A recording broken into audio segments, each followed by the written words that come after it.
Apat naman ang mga magkakamag-anak ang nasawi sa nangyari pong sunog sa barangay Camacho, Balanga City sa lalawigan ng Bataan.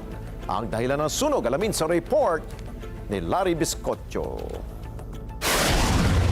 Nasawi ang apat katao kabilang na ang isang senior citizen at isang minor de edad matapos sumiklab ang sunog mag-alas 5 ng umaga sa tahanan ng mga biktima sa Purok 1, Barangay Camacho, Balanga City, Bataan. Kinilala ng mga kaanak ang mga nasawi na sina Sinaida Jose 70 anyos, August Jose 53 anyos, tricycle driver, Jemelyn Joy Manalo 24 anyos at ang 3 taong gulang na si Jaila Adeline Lucero.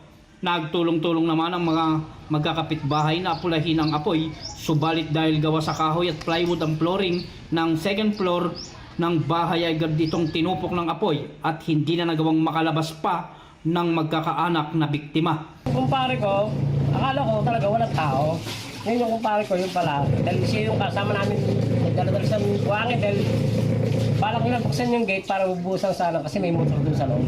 Agad namang rumisponde ang Bureau of Fire and Protection Balanga City at agad naapula ang apoy.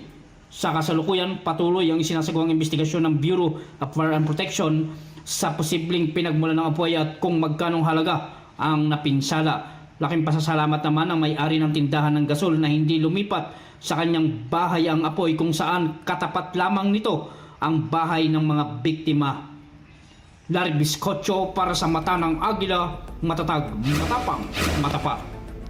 Maraming salamat sa inyo pong pagsubaybay sa Mata ng Agila Primetime.